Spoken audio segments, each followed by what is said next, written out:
Hi guys, so I am currently reading for this vlog my most anticipated book of 2022, which is House of Sky and Breath by Sarah J. Maas. How do I love myself? This is my favorite series by Sarah J. Maas. Oh, there's like lots of things flying around. Sorry, it's like so bright. The sun is like fading in and out. It's like going down. I don't know really what's happening right now, but you're just gonna enjoy my face sans makeup because I am going to get ready right now because I do want to film some videos, but I wanted to catch up the vlog because I am currently 300 pages into House of Sky and Breath and I'm loving it so far. It is very different from Crescent City, House of Earth and Blood, my experience with that, because the first like 300 pages were very mediocre for me until I got to like about page 300. That's when it started really picking up. And I feel with this book, it's immediately like we're right into the action. We're back into the world. Miss Maas is not afraid to be like, yeah, we're here. So I'm really excited. My goal is to finish this before March 2nd because that is when Stephanie from Ideally Inspired Reviews is going to be going live to discuss House of Sky and Breath. So I need to be able to be at that live, snip snap ready, and to hear all of the discussions that they're going to have. And I've gone to all of the discussions that they've had for the books. I'm very, very excited for that. And I'll put Stephanie's Instagram, I'll link that down below as well for you guys. You can go check her out. So yeah, I'm gonna just do my makeup and then I will come back and I guess I'll talk with you guys a little bit about how I'm feeling and whatnot. I don't know. All right.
So it has been a little bit and honestly I haven't read any more. I went and I had dinner, but I did download the audiobook for this so that way I can get a little bit more into it and read this while I'm working on things that are not reading, where I can't read physically. I do prefer to read physically the first time. The first time I read Crescent City, I read it physically, and then the second time I read House of Earth and Blood, I listened to the audiobook.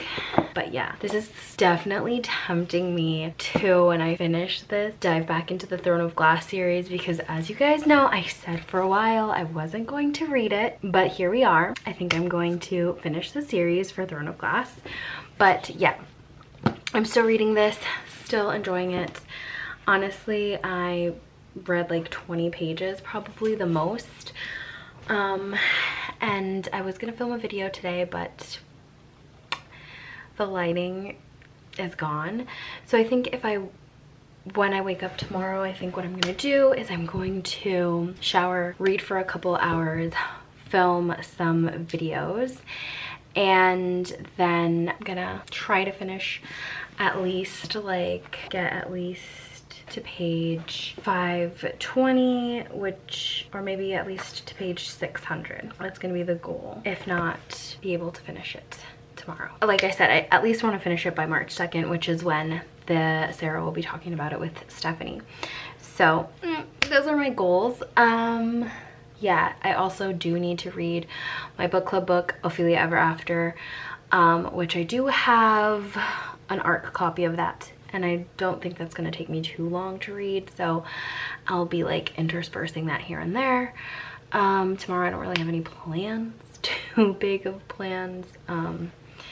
I'm gonna do some work, so then I'll probably listen to the audiobook while I'm working, and then you know, live, laugh, love. I don't know what I'm saying, but and then I want to film some videos, upload my video for Monday, have it edited and filmed, and then start editing my video that's going to go up on Saturday. So yeah, I'm trying to be a little bit more on top of things. That's the update. I don't really have anything concrete to say. I do have some theories, but I think I'll probably talk about my theories towards the end of the book, and then, you know, we can compare notes. I just definitely want to get my reactions to reading this, because since it is my favorite Sarah J Maas series, yeah, I need it. And then I'm really excited because March 1st, which is Tuesday, we are getting 2 of my most anticipated reads, The Atlas Six and Hook, Line, Sinker by Tessa Bailey, which I'm freaking out about. So yeah, I guess I will check in with you guys later.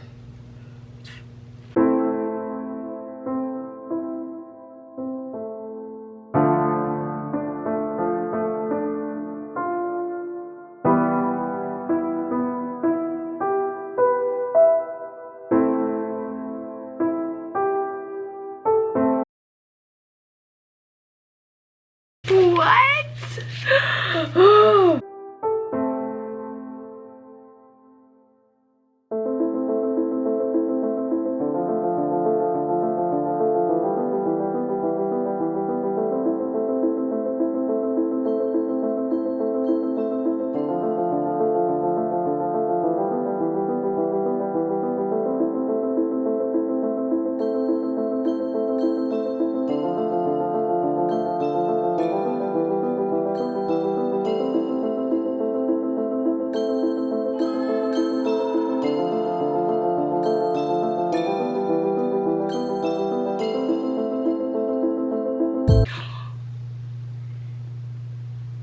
Okay, y'all, are we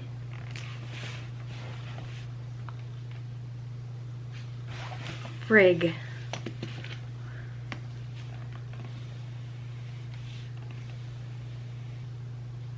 So, okay,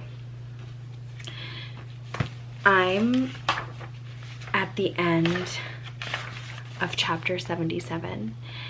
And remember, this is going to be like a mild spoiler for Throne of Glass, so if you haven't gotten to at least Queen of Shadows in Throne of Glass, then don't watch this part. I'll like put the book cover here, and when it's gone, like, I'll be done talking about this. But like, okay, so I'm at the end of chapter 77, and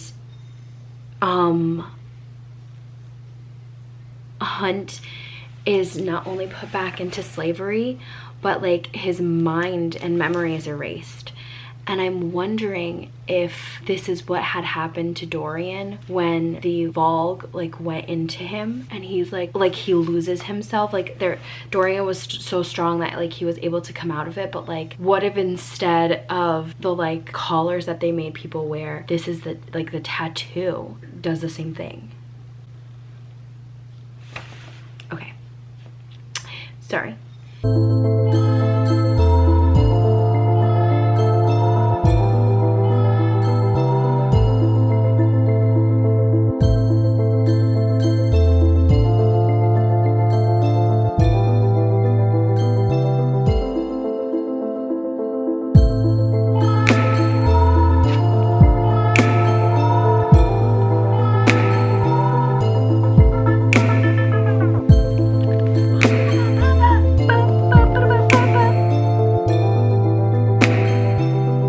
A city, ancient and beautiful.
Are Bryce, Rune, and Rhysand related?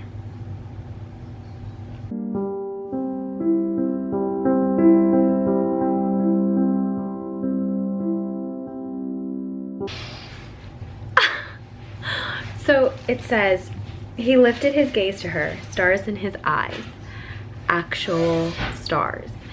And Valeris is the city of lights. And both Rune and Bryce are store-born children.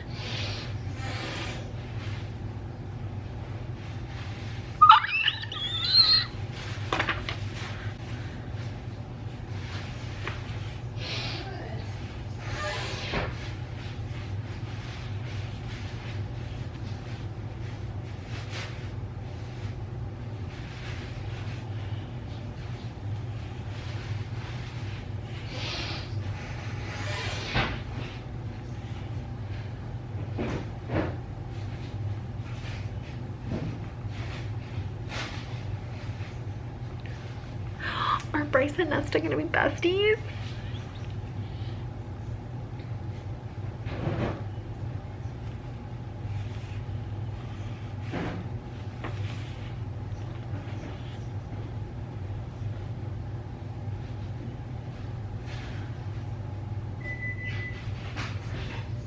In a voice like glorious night.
I'll be back. I look crazy, okay?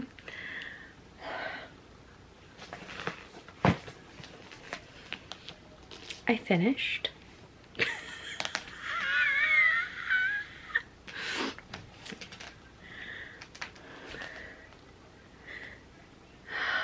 So how do I become part of Sarah J. Maas' like inner circle so that I can get the third book?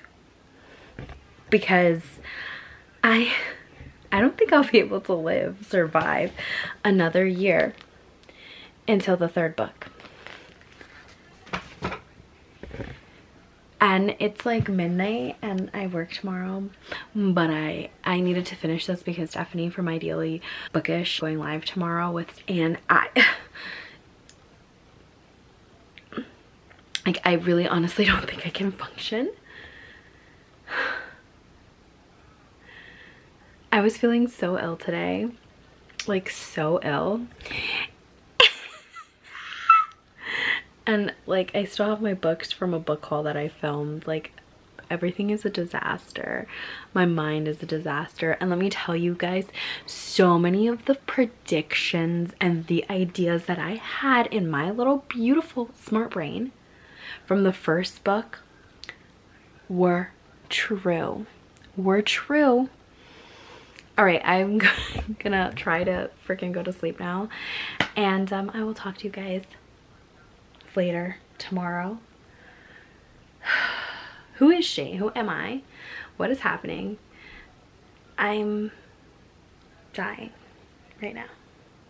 Okay, what is going on? I have my handy dandy notebook here. It says, do more of what makes you happy. And yeah, basically here in the background with us as I discuss. So the last thing you saw me do was freak out over the ending of this book. And this book being How's This Guy in Breath. Now we know I injured my hand, so I cannot hold it up for this entire clip. I just like having it present, you know what I'm talking about. So I wrote down some of my theories as I was reading, and then some that I had when I got to the end of the book. Now this section will entirely be spoilery, just because y'all, Miss Maas did us in with this ending. So essentially I did give this 5 out of 5 stars. I liked it better than the first Crescent City book, mainly because I personally enjoyed that we started off right into the action versus being in on the action and like sort of having all of the world building that we did have in Crescent City. I think for me, even though I do like adult fantasy and I do like high fantasy, it was a bit tedious and it was not as interesting, in my opinion, as it could have been. Granted, I still give that book 5 out of 5 stars. Okay, judge me, hate me, do whatever you want. But I still really loved it. The second half of that book is absolutely outstanding. So, like I said previously, I almost DNF'd the first Crescent City. So, with this one, I'm just gonna go right into my theories. So right off in the beginning, I was like, okay, we have Bryce and Hunt here wanting to be peaceful and serene and all that jazz. No.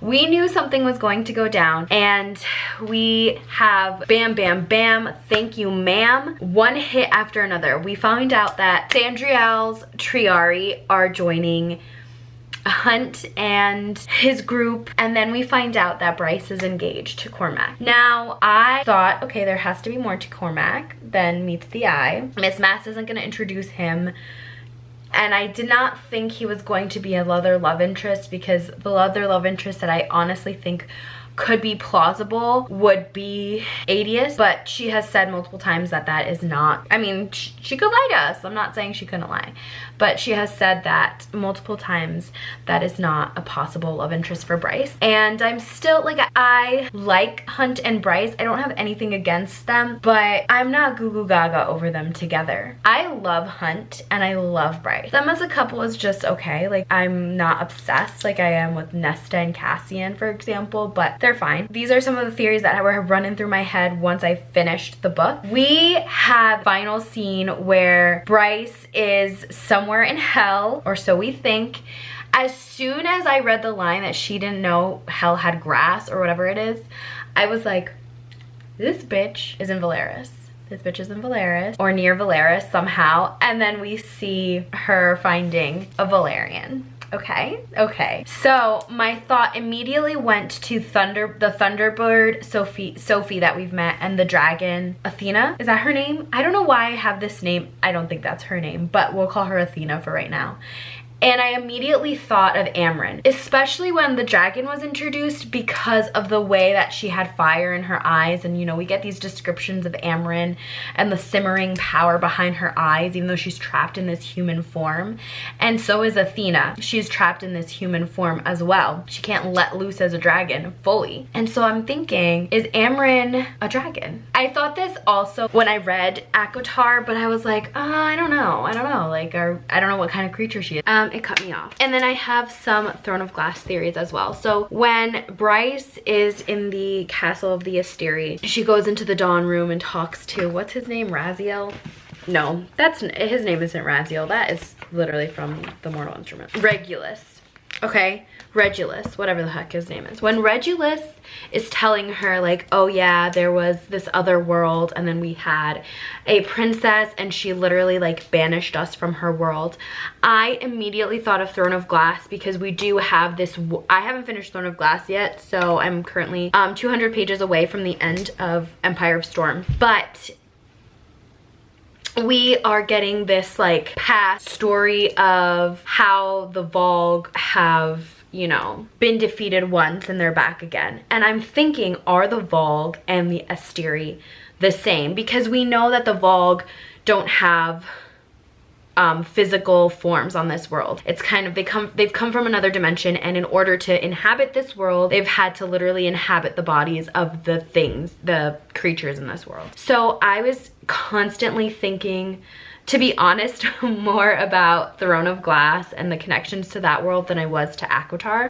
And then I wrote, there are gates in Aurelia as well, which was how the Volg got into their world and how they were also able to keep them out with the word keys. So I'm thinking that Bryce herself is a word key, kind of to link all of the worlds. And Sarah has said that there's a scene where Rhysand sees this light, and it's literally when Selena is falling through the worlds. I don't really know what that means because I haven't gotten to that part of Throne of Glass, but you know, whatever. Another thing was Rune, Bryce, and Rhysand related, because Bryce literally was like, Rune, when she sees Rhys, and then Rhys is like, no. Oh, Bryce can move through worlds possibly. Okay, so I wrote this down because we see that she gets charged up. Like, in order for her powers to fully work, she sort of has to have magic from someone else, specifically Hunt. And of course, it's the most powerful from him because he's her mate. But I'm wondering if she will also be able to get magic from other people. And it reminds me of the Siphon Witches in the Vampire Diaries, and how in order for them to do magic, they have to take magic out of other things or out of other people. So I'm thinking that possibly Bryce is kind of like a Siphon Witch, elf, fae, whatever she is. And then I also wrote, are Rune and Cormac the same type of fae as Azrael? Because as you know, or maybe you don't know, they can also manipulate shadows. And in Valeris, the only person that can manipulate shadows is Azrael. And from the information that we learn here in House of Sky and Breath, we know that the worlds have they've taken species from all these different worlds and put them into Crescent City and created kind of their own race, and the other worlds ended up becoming closed off to them. So could they be like a specific race of fae that can manipulate shadows? And then I also wrote, are the trio part of or more related to the creatures of hell, like Adius and the Prince of the Pit? Okay, they're presented to us as evil characters, right? We're not supposed to trust them because they're from hell, but I feel like there's something more there than what we really know. I wrote, the Fae archives are similar to the library because we do get a lot of information from the Fae archives, and we also get a lot of of information from Jessiba's library, which is like the library that has the true history in it. Oh, okay, Hypatia and Rune. I, for a while, was like, okay, I love Hypatia, right? And I love Rune. And then my favorite parts of this book, my favorite love story, I know a lot of y'all are Hunt and Bryce stans, which, listen, I love Hunt. I'm a huge Hunt stan. Hunt is daddy, okay? But Rune and Day, oh my god, Rune and Day, that romance killed me. I lived for the parts that we were getting when we got Rune. I was like, are Hypatia and Rune really end game? Like, would they have to truly marry? And then we get flash forward, we get a little something with Hypatia and freaking, what's her name? Celestina. And then for a while I was like, okay, someone really high up who is in a relationship with someone they don't want to be with. Oh my god, is Day Celestina? That was who I thought 100% until we get to that scene with Celestina and Hypatia. And then I wrote the star on Bryce's chest means she's a living portal, and that is how the worlds are going to link up, because she was able to go through the portal, but there's no portals in Valeria that we know of as of yet, or that I can remember seeing. Yes, I remember seeing portals in Aurelia, but not in Valeria. So I'm thinking in order for them to get through the world, they're going to have to use Bryce as a conduit. And then the next world I think that they'll travel to is Aurelia, and we're gonna get Selena, okay? We're gonna get Selena. All right, so something else I was seeing on social media, and that was discussed a little bit on my live, was that Danica's secrets and Danica's character play a huge part in this, even though she's dead and people didn't want that. Let me tell you, this plot line is very, so if you were a fan of Pretty Little Liars, okay, you can say it was trashy or whatever, but one of the main plot lines of Pretty Little Liars hinges upon Allison. And Allison, I'm sorry to say, this is a spoiler for Pretty Little Liars. So if you want to watch that or read it, here you go. Allison is dead. And I'm not going off of like the series after the original 4 books, going off of the original series. Allison is dead, yet a lot of the secret that the characters had hinge on Allison, because she was the only other person that knew the secret, or had a lot of secrets about other people that the main characters didn't know, right? Same thing with Danica. Not that I'm saying Danica's anything like Allison, but you get my drift, right? So I didn't have a problem with that. I love Danica. She's one of my favorite characters. And I have a theory. I don't actually think Danica is a fully 100% dead, right? So we have the dead city and the place that all of these characters go to when they die. Yet it's like a holding pen for their soul. And they go into this white light. Some of them are consumed by the Asteri. Some of them are consumed by the creepy king of the underworld. But what about the souls that escape from there? Like, Bryce is condemned to not be there, right? So that could mean that she's gonna be devoured by this Asteri, or it could mean something else. For me, possibly going through the light, going into the light, could literally mean existing on another plane in another universe. So we know all of these worlds are connected, right? There is interspace travel, and time as we know it, and no matter what science fiction you're reading, time does not move in a circular way, time in a crazy discombobulated way. So like, if for example, if you watch Doctor Who, you know that time is not linear, time is not circular. It can go many different paths, and there can be many different outcomes for situations, and many different places that you can go in time. And so I have a feeling that, yeah, we're relying on a lot of this information about Danica, and we're learning a lot about Danica, and we get some vital information about her. She's a bloodhound. She has a mate who nobody thinks that it could be this person when the reveal comes out that it's Baxian, and we find out that she has a mate. I think a lot of this information that we're getting is going to bring us to the fact that Danica's not really dead. They apparently were so crazed with whatever drug that Micah gave them, they literally ripped themselves to shreds. I don't know. I feel like that's fishy. That's strange to me. And then we have them sort of semi-existing still. They come to help Bryce at the end of Crescent City, Danica and the Pack of Devils. there has to be more there than what we're getting. Wow, I've been talking a really long time. I'm sorry, this video is gonna be longer than I thought it was going to be. Ethan being in love with Bryce, again, I wasn't crazy about it. I mean, I don't think that they're going to end up together. I think his mate is going to be the other wolf that he met in the oracle room. The wolf, I believe that is going to be his mate. That is my prediction.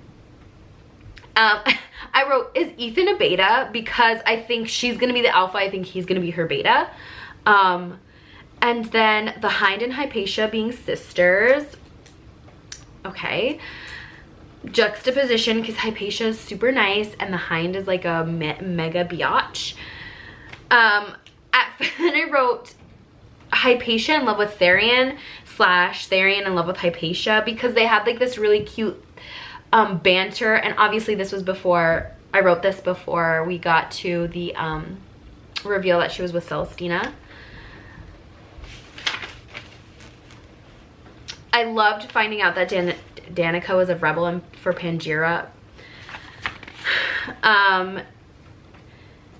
Like, and I understand that Bryce is like, why, I was her best friend, why didn't she tell me all this stuff? But at the same time, like, if your best friend's an FBI agent, are they gonna tell you like, hey, I'm an FBI agent, I'm here undercover trying to find out X, Y, and Z? You know, that's kind of how I pictured it in my mind with Danica.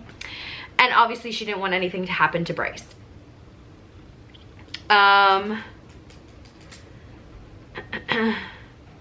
The rewritten history, when Adius, quote unquote, says Hell's armies are ready for Bryce, it sent me to another plane. I literally was back in Aurelia. Finding out that Cormac was Agent Silverbow, I just, as soon as we knew that, I knew Cormac is not gonna have a good ending, and I ended up falling in love with his character. I wrote, what is Danica's agenda? Because obviously we know that Danica finds out all this secret information, and yeah, she's working with the rebellion, but she's not crazy like Pippa. Flynn and the dragon. I don't know why I wrote her name is Athena. I don't think that's her name. When we are in the very end and the reveal of who Day is, I was screaming. I'm sure there's a clip. Not me actually screaming, because I'm putting music over that, so you don't have to, your ears won't bleed, but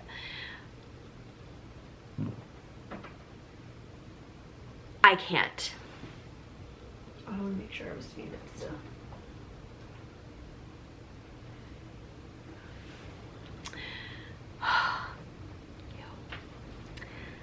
Rune and Day are my faves. I love a good villain who is a softie on the inside, and that is completely what we get with the Hind. Oh my god, I love her so much. And I understand Rune being kind of like disgusted because she's done a lot of terrible things, and I can't say, not that it's good that she's done those, but she is a spy, and she is so deep in and so high in the network, right? Crazy. And then the very end, where we find out that Hunt and this is why I think Danica's still alive, because we find out Hunt is gonna lose his memory, and he's gonna basically be a shell of who he is. I'm like, oh my god, is this another PETA freaking forgetting and hating Katniss? And then we get the we are led to believe that the same exact thing is going to happen to Baxton, whatever the fuck his name is. Baxton. No, I can't remember his name. Bastian? No, that's not his name. That's the boy's name from. That's the boy's name from The Never Ending Story. I gotta go back and like, whatever his name is. Baxian, I think. And we're led to believe that the same thing is gonna happen to him, right? Meaning, like, why would we care, right? If it didn't have a consequence later on. Will he not remember Danica? Or is Danica the sole reason he's good? I don't think so. I think he really just disliked Sandriel. I think Sandriel is a horrible person, a horrible creature. And yes, he loved Danica, but I don't know. I have so many theories, guys. And obviously, I would love to discuss these because I'm filming it right now and I think I have more things to say. And the more I think about things and the more I ponder, I know that I'll have more ideas later on. So if you guys have the ideas too, please let me know. Yeah, I freaking loved this book.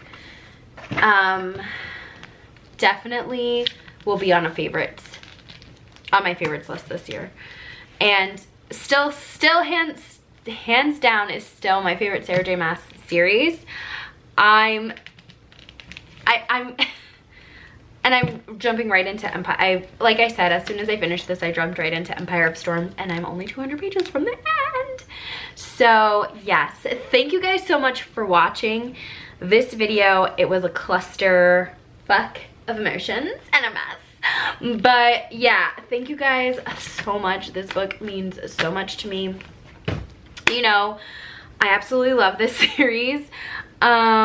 So thanks so much for watching. Give this video a thumbs up, comment all your theories down below. Please, please, please, though, if you do have a spoilery comment about Throne of Glass, don't say it, because I'm only in Empire of Storms. I don't want to know anything about Tower Dorn and Kingdom of Ash yet, and I'm not finished with Empire of Storms. And if you do put any spoilers for the Agaton series or for House of Sky and Breath / House of Earth and Blood, please put the, like, this is a spoiler down in the comment. Thank you so much for watching. Remember, there's always time to burrow into a new book. Until next time, bye. How do